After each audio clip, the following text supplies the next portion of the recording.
فرزند زہرا یہ حالات برے ہیں. کاشانۂ بصیرت ایک ایسا مکمل یوٹیوب چینل جس پر محروم بصارت کے لیے بالخصوص اور تمام افراد کے لیے بالعموم سینکڑوں کی تعداد میں اسلامی کتب دستیاب ہیں. لہذا گزارش ہے کہ آپ اپنی ذمہ داری نبھاتے ہوئے کاشانۂ بصیرت کو سبسکرائب کرنے کے ساتھ ساتھ بیل آئیکن کو پریس کیجیے تاکہ آپ علم کے حصول کے ساتھ ساتھ مذہب اہل بیت کی اشاعت میں بھی اہم کردار ادا کرتے رہیں. کاشانۂ بصیرت. فرزند زہرا یہ حالات برے ہیں. بسم اللہ الرحمن الرحیم. السلام علیکم سامعین. کاشانۂ بصیرت کا یوٹیوب چینل میں سیمی زوار اور ہم مل کر پڑھ رہے ہیں کلام امیر المومنین علی علیہ السلام، شرح نہج البلاغہ، تالیف آیت اللہ ناصر مکارم شیرازی، ترجمہ زیر نگرانی مولانا سید شہنشاہ حسین نقوی، اور یہ ہے کتاب کا والیوم 5. ریڈنگ کے حوالے سے ہم پہنچے ہیں ریڈنگ کے پارٹ نمبر 31 پر، اور کتاب کے صفحہ نمبر 413 پر ریڈنگ کا آغاز کریں گے. جبکہ جو لوگ میرے ساتھ پڑھ رہے ہیں پچھلی نشست میں ساتھ تھے، ان کو معلوم ہے کہ ہم خطبہ 137 کی شرح و تفسیر جان چکے تھے، اس کے دوسرے حصے کی بھی اس خطبے کی، اور اب ہم نقطہ پڑھنے جا رہے ہیں اس نشست میں. آئیے پڑھتے ہیں. پیج نمبر 413 لکھا ہے. اس کا جو نقطہ ہے اس کی ہیڈنگ ہے قاتل اور خون بہا کا مطالبہ، اور یہاں پر سوالیہ نشان ہے. لکھا ہے بے شک طلحہ اور زبیر لوگوں کو خلیفہ ثالث کے خلاف بھڑکانے والوں میں سے تھے، اور ابن قتیبہ کتاب الامامہ والسیاست میں کہتا ہے کہ جس وقت کوفے اور مصر کے لوگوں نے خلیفہ ثالث کے خلاف بغاوت کی اور ان کے گھر کا محاصرہ کیا، طلحہ ان دونوں گروہوں کو خلیفے کے خلاف بھڑکا رہا تھا اور کہتا تھا کہ خلیفہ کو تمہارے محاصرے کی ذرا بھی پرواہ نہیں، کیونکہ انہیں پانی اور غذا باقاعدہ طور پر پہنچایا جا رہا ہے، پانی اور غذا پہنچانے نہ دو. انورٹڈ کاما کلوز ہو گیا. اور یہاں پر کتاب حوالہ ہے الامامہ والسیاست، جلد نمبر 1 صفحہ نمبر 38. ابن ابی الحدید زبیر کے بارے میں لکھتا ہے کہ وہ لوگوں سے کہتا تھا خلیفہ ثالث کو مار ڈالو، اس نے تمہارے دین اور آئین کو تہوبالا کر دیا ہے. Inverted comma close. تو لوگوں نے اس سے کہا کہ تمہارا بیٹا اس کے دروازے پر کھڑا اس کا دفاع کر رہا ہے. اس نے کہا مجھے اس کا کوئی افسوس نہیں، بس خلیفہ قتل ہو جائے، اگرچہ اس سے پہلے میرا بیٹا مارا جائے. کل خلیفہ کی لاش سڑک پر پڑی ہوئی ہوگی. انورٹڈ کاما کلوز ہو گیا. یہاں پر حوالہ ہے ابن ابی الحدید جلد 9 صفحہ نمبر 36.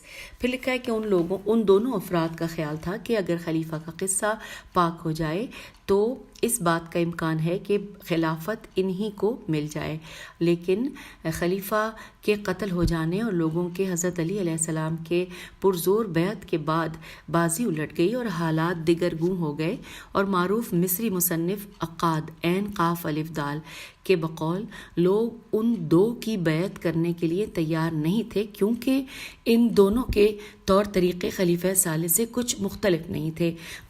یہ حوالہ ہے فی زلال زوئے لام الف لام فی زلال نہج البلاغہ جلد نمبر 2 صفحہ نمبر 294. آگے چلتے ہیں. لکھا ہے ام المومنین حضرت عائشہ رضی اللہ خلیفہ ثالث پر شدید تنقید کرنے والوں میں سے تھی. حوالہ ہے کامل ابن اسیر جلد نمبر 3 صفحہ نمبر 206 اور تاریخ طبری جلد نمبر 3 صفحہ نمبر 477.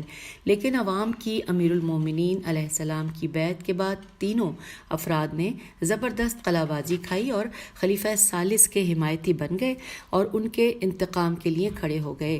پیشہ ور سیاستدانوں کی دنیا میں اس قسم کی قلعہ بازیاں زیادہ دیکھنے میں آئی ہیں، اور آخر کار وہ تینوں اپنی فتنہ انگیزی کے بدترین نتیجے سے دوچار ہوئے. طلحہ اور زبیر کو شکست ہوئی اور مارے گئے، اور حضرت عائشہ ندامت کے ساتھ مدینے واپس لوٹیں اور گھر کے ایک گوشے میں رہ گئیں. اور اس کے بعد ہم پیج نمبر 414 پر آ گئے ہیں. لکھا ہے ہے کہ ہم طلحہ اور زبیر، جنگ جمل کے ماجرے اور حضرت عائشہ رضی اللہ کے غیر سنجیدہ کاموں کے بارے میں اسی شرح کے سابقہ جلدوں میں تفصیل تحریر کر چکے ہیں۔ حوالہ ہے جلد نمبر 1 شرح خطبہ 13 جلد نمبر 2 شرح خطبہ 30-31 اور جلد نمبر 3 صفحات 209 سے لے کے 301 تک آپ پڑھیے گا۔ پھر لکھا ہے کہ لیکن اس مقام پر جس امر کی مزید وضاحت لازم ہے وہ یہ ہے کہ ان کے حمایتی ان کے اعمال کی توجیہ کی خاطر سخت مشکل میں گر گئے۔ ایک طرف تو وہ طلحہ اور زبیر کو صحابہ رسول صلی اللہ علیہ وآلہ وسلم قرار دیتے ہیں اور تزیہ صحابہ بریکٹ میں لکھا ہے تمام اصحاب رسول کا ہر عیب سے پاک ہونا بریکٹ کلوز کے قاعدے کو ان کے حق میں نافذ کرتے ہیں، اور دوسری جانب ان دو کو عشرہ مبشرہ یعنی کہ 10 افراد جن کی بہشتی ہونے کی رسول اکرم صلی اللہ علیہ وآلہ وسلم نے بشارت دی تھی تو ان میں وہ شمار کرتے ہیں۔ لکھا ہے کبھی تو ان کے دفاع میں کہتے ہیں کہ وہ دونوں مجتہد تھے، اگرچہ انہوں نے اپنے اجتہاد میں خطا کی، اس بنا پر وہ معذور بھی ہیں اور معجور بھی، میم الف جیم واو رے، جبکہ اگر ان کے کرتوتوں کی اس بہانے کے ذریعے توجیہ کریں تو کسی سے بھی سرزد ہونے والے کسی بھی جرم کی توجیہ کی جا سکتی ہے، اس لیے کہ اجتہاد ان دو افراد پر تو منحصر نہیں ہے۔ اس کے نتیجے میں ہم عقلی واضح امور اور قرآنی نصوص کو نظر انداز کے مرتکب ہو جائیں گے۔ کبھی ان کے دفاع میں کہتے ہیں کہ انہوں نے تو توبہ کر لی تھی اور ان کی توبہ بارگاہ الہی میں مقبول ہے، لیکن کیا یہ ممکن ہے کہ کوئی جنگ کی آگ بھڑکائے اور اس میں 70,000 افراد کو جھونک دے اور پھر استغفر اللہ کہہ کر ان تمام افراد کے خون ناحق کے گناہ سے وہ مجرم بری ذمہ ہو جائے؟ کیا انہوں نے ان تمام مارے جانے والوں کا خون بہا ان کے وارثوں کو دے دیا ہے اور جو مالی نقصانات ہوئے ہیں ان کا جبران کر دیا ہے؟ اور ساتھ ہی لکھا ہے کہ کیا حضرت عائشہ رضی اللہ طلحہ اور زبیر کے مجمع عام میں اپنی غلطی کا اعتراف انہوں نے کر لیا ہے؟ اس قسم کے ناقابل قبول دفاع حقائق سے چشم پوشی اور اندھے تعصب کا نتیجہ ہے۔ کیا یہ بہتر نہیں ہوگا کہ ہم اصحاب رسول صلی اللہ علیہ وآلہ وسلم کو 2 گروہوں میں تقسیم کر دیں؟ ایک وہ گروہ جو عہد رسالت مواب صلی اللہ علیہ وآلہ وسلم میں نیک اور صالح تھا، اور دوسرا وہ گروہ جو منافق اور بد کردار تھا، اور پھر پہلے گروہ کو مزید 2 گروہوں میں تقسیم کر دیں۔ ایک وہ گروہ جو عہد رسالت مواب صلی اللہ علیہ وآلہ وسلم کے بعد نیکی اور صلاح پر باقی رہا، اور دوسرا وہ گروہ جو ہوا و ہوس کا اسیر ہوا اور حق عدالت اور نیکی سے دور ہوتا چلا گیا۔ کیا قرآن یا رسالت مواب صلی اللہ علیہ وآلہ وسلم کی بشارت ایسے فرد اور افراد کے لیے ہے کہ جو اس وقت اور اس زمانے میں اس حکم و بشارت میں شامل تھے، اگرچہ بعد میں اپنا راستہ تبدیل کر لیا ہو؟ ممکن ہے کہ کوئی انسان ابتدا میں ایسا عمل انجام دے جس کی بدولت اس پر بہشت واجب ہو جائے اور پھر ایسے افعال کا مرتکب ہو جائے کہ اس پر جہنم واجب ہو جائے۔ تو یوں سامعین یہاں پر خطبہ 137 مکمل ہو گیا، اور اب ہم 138 نمبر کا خطبہ پڑھنے کا آغاز کرتے ہیں۔ امید ہے کہ اسی سیشن میں کمپلیٹ ہو جائے گا۔ لکھا ہے کہ یہ وہ خطبہ ہے کہ جس میں امام علیہ السلام مستقبل کے حوادث کی جانب اشارہ فرما رہے ہیں۔ آئیے پہلے خطبے کی سند پڑھ لیتے ہیں۔ صاحب کتاب مصادر نہج البلاغہ نے اپنی اس کتاب میں اس خطبے کا صرف ایک حصہ کتاب غرر الحکم سے نقل کیا ہے، اور اس پر مزید کہتے ہیں کہ اس بات کے پیش نظر کہ نہج البلاغہ کے شارحین نے اس خطبے کے پہلے حصے کو حضرت امام مہدی علیہ السلام کے قیام سے متعلق جانا ہے، معلوم ہوتا ہے کہ انہوں نے خطبے کو کسی ایسے ماخذ سے لیا ہے جس میں حضرت امام مہدی علیہ السلام کے قیام کی جانب اشارے موجود تھے۔ حوالہ ہے مصادر نہج البلاغہ جلد نمبر 2 صفحہ نمبر 312۔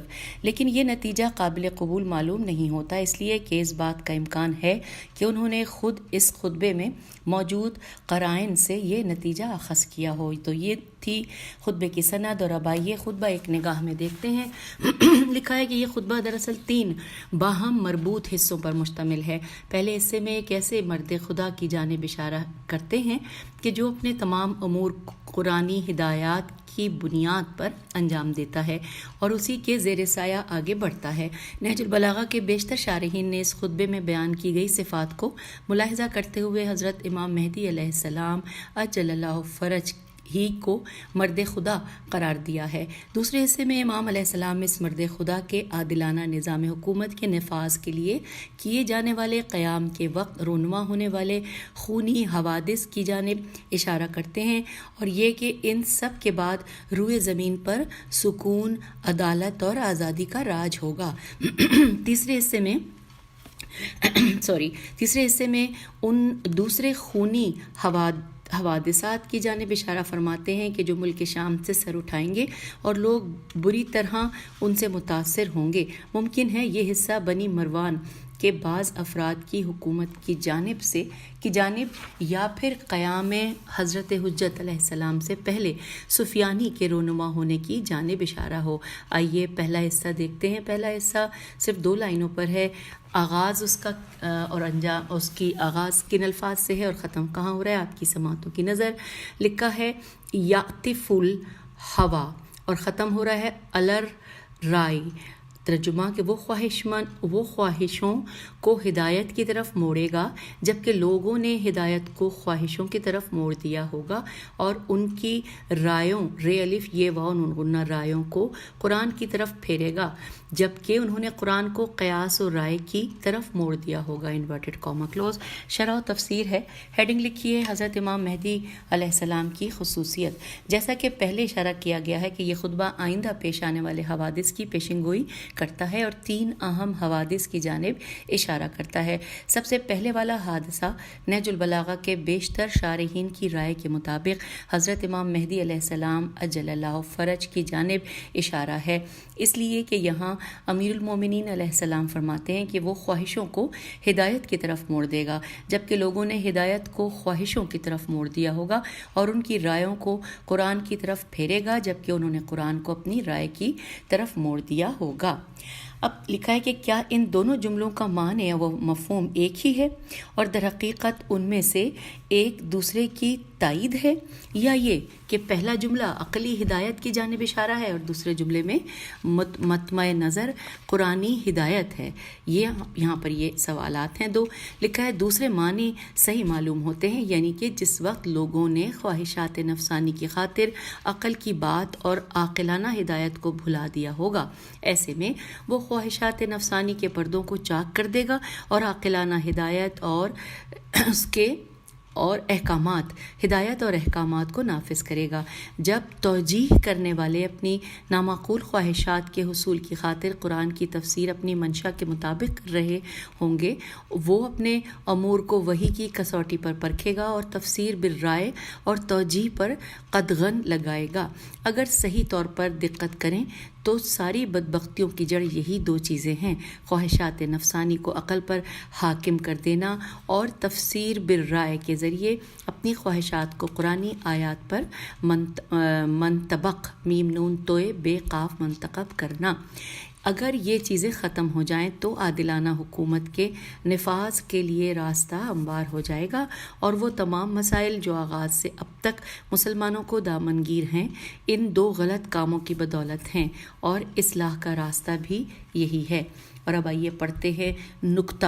لکھا ہے صاحبان فکر و دانش نے شناخت اور معرفت کے ضمن میں نفس پرستی کے حجابات کو معرفت کے لیے حجاب جانا ہے، جیسا کہ قرآن مجید میں سورہ جاسیہ آیت نمبر 23 میں ارشاد ہوتا ہے۔ ترجمہ: کیا تم نے اس شخص کو دیکھا ہے کہ جس نے اپنی خواہش نفس کو اپنا معبود قرار دے دیا ہے اور خدا بند متعال نے اپنے علم کی بنا پر یہ قابل ہدایت نہیں ہے، اسے گمراہی پر چھوڑ دیا ہے اور اس کے کانوں پر اور اس کے قلب پر مہر لگا دی ہے اور اس کی بینائی پر پردہ ڈال دیا ہے۔ Inverted comma close. امیر المومنین حضرت علی علیہ السلام نے اپنے نورانی خطبے نمبر 109 میں کتنی خوبصورت بات کہی ہے انورٹڈ کاما کہ جو شخص کسی چیز کے عشق میں مبتلا ہو جائے تو یہ عشق اس کی بینائی کو کمزور کر دیتا ہے اور اسے اندھا کر دیتا ہے، انورٹڈ کاما کلوز۔ ہم آ گئے پیج 320 پر، لکھا ہے کہ آیات قرآن کی تفسیر بالرائے اور انہیں اپنی رائے پر منطبق کرنا شیطانی حربوں میں سے دوسرا حربہ ہے، جس کے ذریعے وہ جملوں کو ان کے حقیقی معانی سے تہی کر کے اپنی من پسند صورت میں ڈالتا ہے اور وحی الہی کی وقت کو گھٹا دیتا ہے۔ اسی وجہ سے احادیث میں اس عمل کو بمنزلہ کفر قرار دیا گیا ہے۔ چنانچہ حضرت امام جعفر صادق علیہ السلام فرماتے ہیں کہ جس نے ایک بھی آیت قرآنی کی اپنی طرف سے تفسیر کی وہ کافر ہو گیا۔ حوالہ ہے تفسیر برہان جلد نمبر 1 صفحہ نمبر 19۔ آگے چلتے ہیں، لکھا ہے چونکہ ان دونوں گمراہیوں سے جنگ کرنا قطعی طور پر حضرت امام مہدی علیہ السلام کے لائحہ عمل میں سے ہے۔ نہج البلاغہ کے شارحین کی رائے یہی ہے کہ اس خطبے کی عبارتوں میں موجود ضمیر کا مرجع حضرت امام مہدی علیہ السلام ہیں۔ آئیے اب خطبے کا دوسرا حصہ کہاں سے کہاں تک عربی میں ہے، آپ کی سماعتوں کی نظر۔ وَمِنْهَا حَتَّى تَقُومَ الْحَرْبُ، اور ختم ہو رہا ہے الکتاب والسنت۔ اسی خطبے کا ایک جز ہے، لکھا ہے کہ اس داعی حق سے پہلے یہاں تک نوبت پہنچے گی کہ جنگ اپنے پیروں پر کھڑی ہو جائے گی، دانت نکالے ہوئے اور تھنوں کو پر کیے ہوئے، لیکن اس طرح کے اس کا دودھ پینے میں شیریں اور خوشگوار معلوم ہوگا، لیکن اس کا انجام تلخ و ناگوار ہوگا۔ آگاہ رہو کہ وہی کل بہت جلد ان حوادث کو اپنے ہمراہ لے کر آنے والا ہے جن کا تمہیں اندازہ نہیں ہے۔ وہ شخص تم پر حاکم ہوگا جو اس جماعت، بریکٹ میں لکھا ہے کہ خونریز اور ظالمانہ جنگوں کی آگ کو بھڑکانے والوں، بریکٹ کلوز، اس جماعت میں سے نہیں ہوگا، اور وہ تمام حکمرانوں سے ان کی بد کرداریوں کی وجہ سے مواخذہ کرے گا اور زمین اس کے سامنے اپنے خزانے انڈیل دے گی اور اپنی کنجیاں بسہولت اس کے آگے ڈال دے گی۔ چنانچہ وہ تمہیں دکھائے گا کہ حق و عدالت کی روش کیا ہوتی ہے اور دم توڑنے والی کتاب و سنت کو پھر سے زندہ کرے گا۔ اب آئیے شرح و تفسیر پڑھ رہے ہیں۔ آخری زمانے کے حوادث کی ایک جھلک یہاں پہ یہ لکھا ہے۔ پھر لکھا ہے خطبے کا یہ حصہ در حقیقت سابقہ حصے کا تسلسل ہے اور اس میں آخری زمانے کے سخت حوادث کی جانب اشارہ ہے، جس میں سے سب سے پہلے خونی اور تباہ کن جنگیں انسانی معاشرے میں جینا دشوار کر دیں گی اور ظلم و جور چارسو پھیل جائے گا۔ پھر خدائی عدل کا نمائندہ ظہور کرے گا، وہ جنگوں اور لڑائیوں کا خاتمہ کر دے گا، زمین کو عدل و انصاف سے پر کر دے گا اور فلاح و بہبود کے وسائل فراہم کرے گا۔ امام فرماتے ہیں کہ اس داعی حق سے پہلے یہاں تک نوبت پہنچے گی کہ جنگ اپنے پیروں پر خطرناک اور بپھرے ہوئے حیوان کی مانند دانت نکالے ہوئے کھڑی ہو جائے گی، اور اس کے بعد امام علیہ السلام آغاز جنگ کی کامیابیوں اور اس کے تلخ انجام کی جانب اشارہ کرتے ہوئے فرماتے ہیں کہ اس کے تھن دودھ سے بھرے ہوئے ہوں گے، لیکن اس طرح کہ اس کا دودھ پینے میں شیریں اور خوشگوار معلوم ہوگا، لیکن اس کا انجام تلخ و ناگوار ہوگا۔ آئیے اگلے صفحے کی جانب ہم آ گئے ہیں، پیج 422 پر لکھا ہے کہ گویا جنگ ایک اونٹنی ہے کہ جس کے تھنوں میں ایسا دودھ ہے کہ جو میٹھا ہونے کے باوجود زہریلا ہوتا ہے، جس کی جانب حوث باز افراد کامیابی کے لالچ میں تیزی سے دوڑ پڑتے ہیں، لیکن آخر میں وہ انہیں کسی کام کے لائق نہیں چھوڑتی اور انہیں تتر بتر کر دیتی ہے۔ اس کے بعد امام علیہ السلام حکومت الہی کے ظہور کی جانب اشارہ کرتے ہوئے فرماتے ہیں، آگاہ رہو وہی کل بہت جلد ان حوادث کو اپنے ہمراہ لے کر آنے والا ہے جن کا تمہیں اندازہ نہیں ہے۔ وہ شخص تم پر حاکم ہوگا جو اس جماعت یعنی کہ خونریز اور ظالمانہ جنگوں کی آگ کو بھڑکانے والوں میں سے نہیں ہوگا، اور وہ تمام حکمرانوں سے ان کی بد کرداریوں کی وجہ سے مواخذہ کرے گا۔ اس کے بعد حضرت امیر المومنین علی علیہ السلام امام مہدی علیہ السلام کے قیام کے بعد کے اطمینان بخش اور ذخیرہ و برکت سے معمور حالات کی جانب اشارہ کرتے ہوئے فرماتے ہیں کہ اس وقت زمین اس کے سامنے اپنے خزانے انڈیل دے گی اور اپنی کنجیاں بسہولت اس کے آگے ڈال دے گی۔ چنانچہ وہ تمہیں دکھائے گا کہ حق و عدالت کی روش کیا ہوتی ہے اور اور دم توڑنے والی کتاب و سنت کو پھر سے زندہ کرے گا، انورٹڈ کاما کلوز۔ ایک جانب حضرت امام مہدی علیہ السلام کی حکومت میں زمین میں پوشیدہ قیمتی معدنیات بآسانی کشف ہو جائیں گی، اور دوسری جانب ان ذرائع یا تمام کرۂ ارض کی حکومت کا اختیار آپ علیہ السلام کے پاس ہوگا، اور تیسری جانب امام مہدی علیہ السلام ان قیمتی ذرائع اور اپنی عالمگیر حکومت سے استفادہ کرتے ہوئے آئین عدل کو پورے کرۂ ارض پر نافذ کر دیں گے۔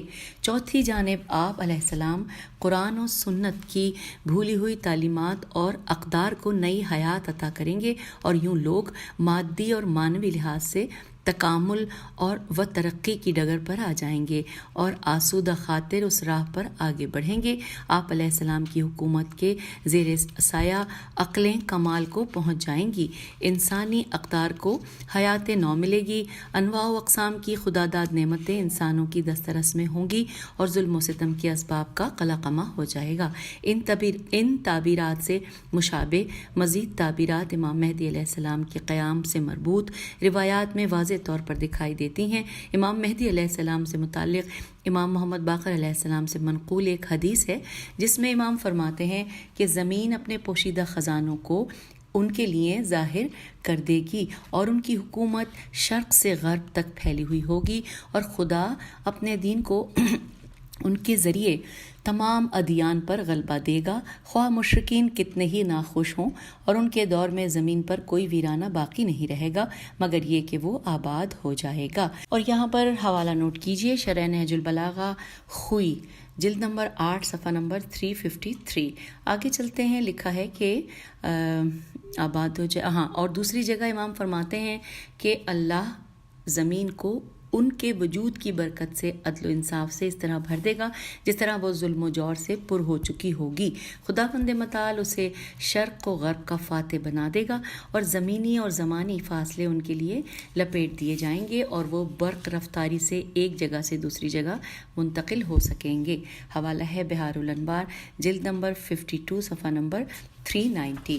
اور اب آئیے ہم پڑھنے جا رہے ہیں اس خطبہ نمبر 138 کا تیسرا حصہ، جو کہ عربی کہاں سے کہاں تک ہے آپ کی سماعتوں کی نظر۔ لکھا ہے منہا کعالی بہی قد نعق، اور پھر ختم ہو رہا ہے عقبہ۔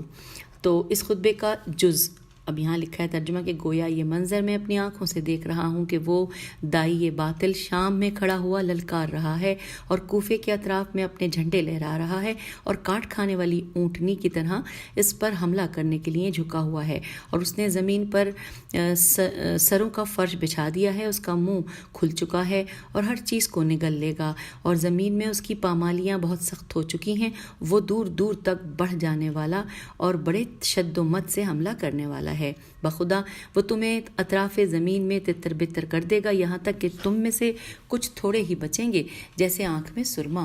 تم اسی سراسیمگی کے عالم میں رہو گے یہاں تک کہ عربوں کی عقلیں اپنے ٹھکانے پر آ جائیں۔ لکھا ہے کہ تم مضبوط طریقوں، روشن نشانیوں اور اسی قریب کے عہد پر جمے رہو، عین ہے دال عہد پر جمے رہو کہ جس میں نبوت کے پائیدار آثار ہیں، اور تمہیں معلوم ہونا چاہیے کہ شیطان اپنے قدم بقدم چلانے کے لیے راہیں آسان کرتا رہتا ہے۔ انورٹڈ کاما کلوز ہو گیا، ہم نے ترجمہ پڑھ لیا تیسرے حصے کا، اور اب ہم پیج 425 پہ آ گئے ہیں۔ آئیے شرح و تفسیر پڑھتے ہیں۔ ہیڈنگ ہے اس خونخوار حاکم کی خصوصیات۔ لکھا ہے امام علیہ السلام خطبے کے اس حصے میں ایک ایسے خونخوار، سنگ دل اور طاقتور حاکم کا تذکرہ فرماتے ہیں کہ جو مستقبل میں شام کا اقتدار حاصل کرے گا اور تمام عالم اسلام کو بزور شمشیر اپنے زیر تسلط لے آئے گا۔ امام علیہ السلام اس کی 9 خصوصیات بیان فرماتے ہیں۔ پہلی خصوصیت میں امام نے فرمایا کہ گویا یہ منظر میں اپنی آنکھوں سے دیکھ رہا ہوں کہ وہ دائی باطل شام میں کھڑا ہوا للکار رہا ہے۔ دوسری خصوصیت کہ وہ کوفے کے اطراف میں اپنے جھنڈے لہرا رہا ہے۔ تیسری خصوصیت یہ کہ وہ کاٹ کھانے والی اونٹنی کی طرح اس پر حملہ کرنے کے لیے جھکا ہوا ہے۔ چوتھی خصوصیت میں مولا فرماتے ہیں کہ اس نے زمین پر سروں کا فرش بچھا دیا ہے۔ پانچویں خصوصیت میں مولا فرما رہے ہیں کہ اس کا منہ کھل چکا ہے اور ہر چیز کو نگل لے گا۔ جبکہ چھٹی خصوصیت میں امام فرماتے ہیں کہ زمین میں اس کی پامالیاں بہت سخت ہو چکی ہیں، اس نے تمام علاقوں کو اپنے زیر نگیں کر لیا ہے۔ 7ویں خصوصیت یہ کہ دور دور تک بڑھ جانے والا۔ 8ویں خصوصیت بڑے شد و مت سے حملہ کرنے والا۔ اور آخر میں امام فرماتے ہیں کہ بخدا وہ تمہیں اطراف زمین میں تتر بتر کر دے گا، یہاں تک کہ تم میں سے کچھ تھوڑے ہی بچیں گے جیسے کہ آنکھ میں سرما۔ تو یہ 9 خصوصیات جو کہ اس خوخوار، طاقتور اور بے رحم حکمران کا مکمل تعارف ہیں، اس سے اس بات کی نشاندہی ہوتی ہے کہ وہ اہل ایمان کو اس طرح بے رحمی سے کچل دے گا کہ سوائے ایک چھوٹی سی تعداد کے باقی نہیں بچیں گے۔ جو بچیں گے وہ گھٹ گھٹ کر جینے پر مجبور ہوں گے، کسی میں اس کے خلاف قیام کرنے کی جرت نہیں ہوگی، اور وہ زبردست خون ریزی کے ساتھ شام سے کوفے اور کوفے سے دوسرے علاقوں تک کو اپنے زیر نگین کر لے گا۔ نیکسٹ پیراگراف میں ہے کہ اس بارے میں کہ ان اوصاف کا حامل شخص کون ہے، نہج البلاغہ کے شارحین کے درمیان 2 مختلف نظریات پائے جاتے ہیں۔ شارحین کے ایک گروہ کا خیال ہے کہ وہ شخص عبد الملک بن مروان ہے، جو کہ بنی امیہ کا 5واں حکمران تھا اور انتہائی خونخوار اور جابر شخص تھا۔ اس نے ایک بہت بڑے لشکر کے ساتھ شام سے خروج کیا اور کوفے کے حاکم مصعب میم صاد عین بے مصعب بن زبیر کو قتل کیا اور اس کے لشکر کو بری طرح کچل ڈالا اور کوفے اور عراق پر قابض ہو گیا۔ پھر ایک عظیم لشکر حجاج بن یوسف کی سرکردگی میں حجاج کی طرف بھیجا اور عبداللہ بن زبیر کو، جو حجاز پر حاکم تھا، قتل کروا دیا، اور وہ مکہ و مدینہ منورہ پر بھی اپنا تسلط جما لیا، اور یہاں تک کہ خانہ کعبہ کے ایک حصے کو کہ جس میں عبداللہ بن زبیر کے لشکر کے کچھ سپاہیوں نے پناہ لی ہوئی تھی، مسمار کر دیا۔ نہج البلاغہ کے شارحین کے دوسرے گروہ کا خیال ہے کہ یہ شخص سفیانی کے علاوہ کوئی اور نہیں ہو ہی نہیں سکتا، جو کہ امام مہدی علیہ السلام کے قیام سے پہلے ظاہر ہوگا، بہت خون خرابہ کرے گا، لوگوں کو اپنی جانب بلائے گا۔ اس بات کو پیش نظر رکھتے ہوئے کہ اس خطبے کے گزشتہ حصے حضرت امام مہدی علیہ السلام کے ظہور سے متعلق تھے، معلوم ہوتا ہے کہ یہ حصہ بھی آپ علیہ السلام کے ظہور ہی کے بارے میں ہے اور مذکورہ بالا جملے سفیانی سے متعلق ہیں۔ لکھا ہے حذیفہ بن یمان سے مروی رسول اکرم صلی اللہ علیہ وآلہ وسلم کی ایک حدیث میں ہم پڑھتے ہیں کہ آپ صلی اللہ علیہ وآلہ وسلم نے اہل مشرق اور اہل مغرب کے درمیان پھوٹنے والے فتنے کی جانب اشارہ فرمایا اور پھر اس پر مزید فرمایا کہ ایسے میں سفیانی خروج کرے گا یہاں تک کہ وہ دمشق پہنچ جائے گا، وہ ایک لشکر مشرق کی جانب بھیجے گا اور دوسرا لشکر مدینے کی جانب سفر کرتے کرتے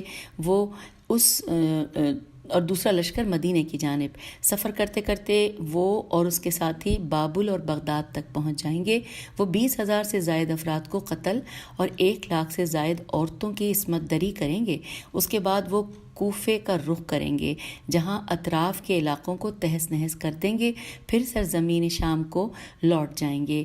ایسے وقت میں کوفے سے ہدایت کا کوئی پرچم ظاہر ہوگا اور اس پرچم والے سفیانی کی جانب چل پڑیں گے۔ اس لائن کو دوبارہ پڑھتے ہیں کہ ایسے وقت میں کوفے سے ہدایت کا کوئی پرچم ظاہر ہوگا اور اس پرچم والے سفیانی کی جانب چل پڑیں گے، انہیں موت کے گھاٹ اتار دیا جائے گا، ان میں فقط ایک فرد بچ جائے گا جو اس کی اطلاع دوسروں کو دے گا اور یوں فتنے کی آگ بجھ جائے گی۔ مرحوم علامہ مجلسی اس حدیث کو نقل کرنے کے بعد لکھتے ہیں کہ ہمارے اصحاب احادیث نے حضرت امام مہدی علیہ السلام کے ضمن میں اس جیسی حدیث کو حضرت امام محمد باقر علیہ السلام اور حضرت امام جعفر صادق علیہ السلام سے نقل کیا ہے۔ یہاں پر حوالہ ہے بہار الانوار جلد نمبر 52 صفحہ نمبر 186 اور 187 اور بریکٹ میں لکھا ہے کہ اختصار کے ساتھ۔ پھر ہے کہ لیکن اس خطبے کا اختتامی حصہ اس تفسیر سے ہم آہنگ نہیں ہے، چنانچہ امیر المومنین علی علیہ السلام اس خطبے کے اختتام میں حصے میں فرما رہے ہیں کہ تم اس سراسیمگی کے عالم میں رہو گے یہاں تک کہ عربوں کی عقلیں اپنے ٹھکانے پر آ جائیں۔ اب بریکٹ میں لکھا ہے کہ عقل اور ہوش مندی سے کام لیتے ہوئے باہمی اختلاف دور کر کے آپس میں متحد ہو جائیں، لوگوں کو بیدار کر لیں اور ظالموں کے خلاف اٹھ کھڑے ہوں، انورٹڈ کاما کلوز اور بریکٹ کلوز ہو گیا.